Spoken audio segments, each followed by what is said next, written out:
Hi guys, how you doing today? I'm fine and I believe you are also fine.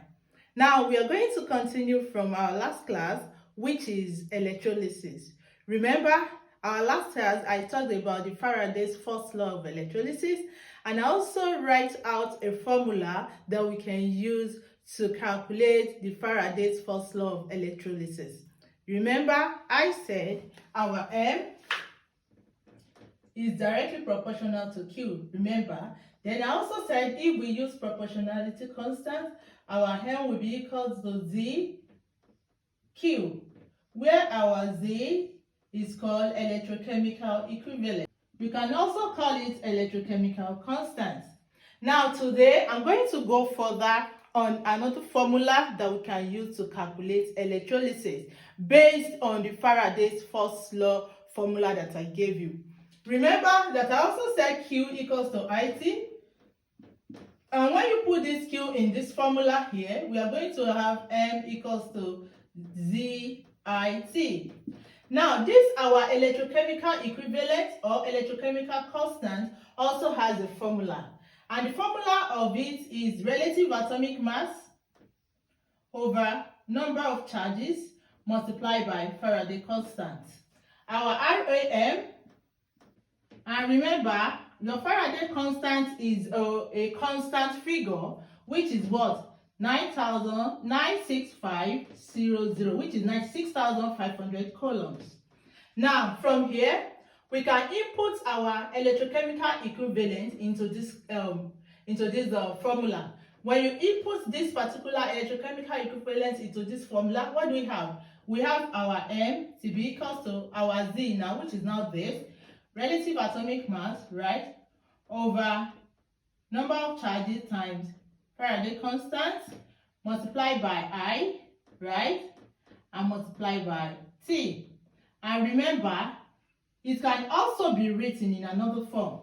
Now, assuming you were not given I and T, but you were given Q, remember that your Q equals to I and T. So you can also put it this way, that your M can also be relative atomic mass multiplied by Q, which is the same thing as I and T, all over number of charges multiplied by Faraday constant.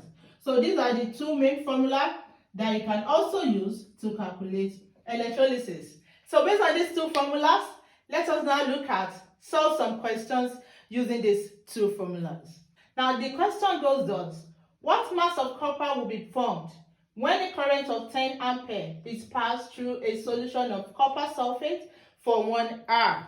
Now, solution. Remember, I always say that when you want to solve, you write out the parameters you're given first. Now, here we're given current, which is our I, to be equal to 10.0 ampere.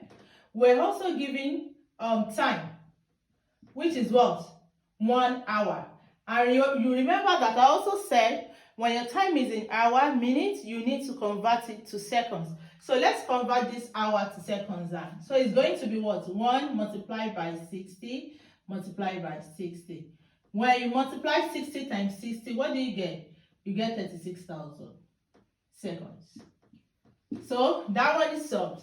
Now, what else are we? What are we asked to find? We are asked to find mass, which is our M.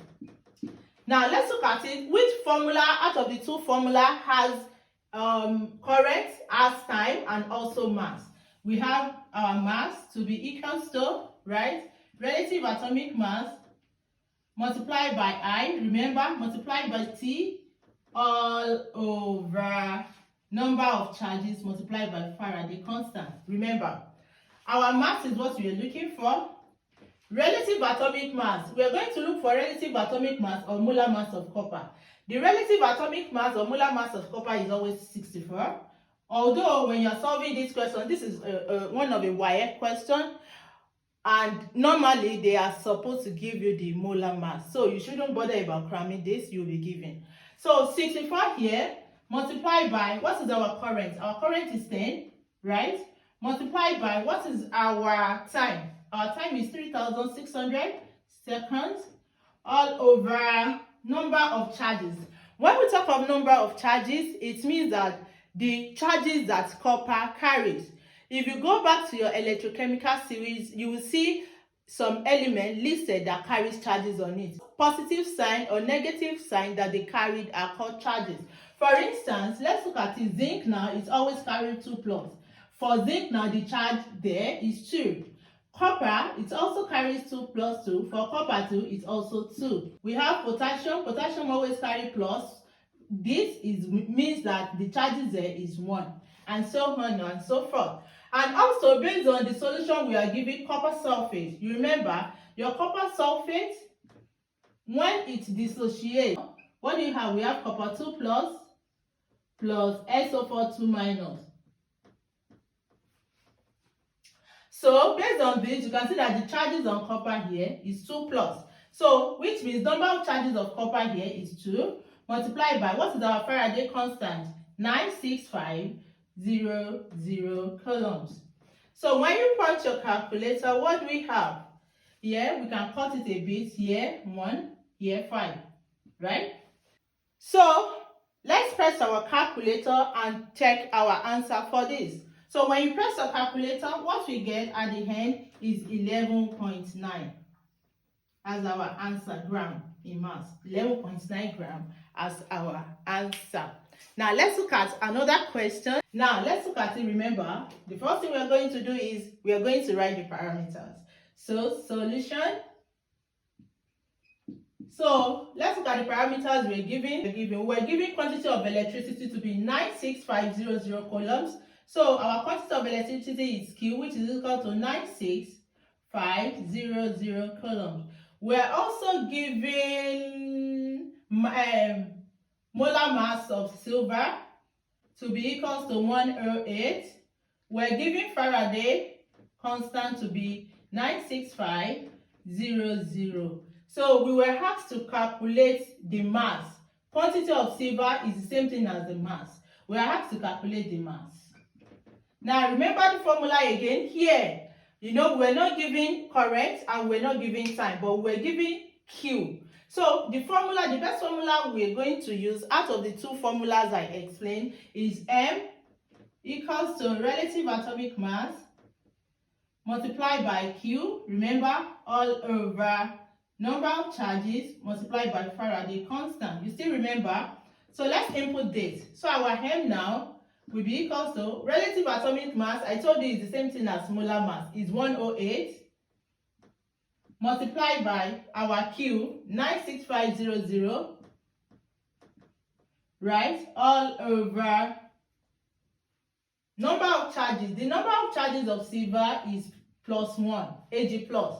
So number of charges is 1 multiplied by Faraday constant. Your Faraday constant, which has been given also, is 96500, right?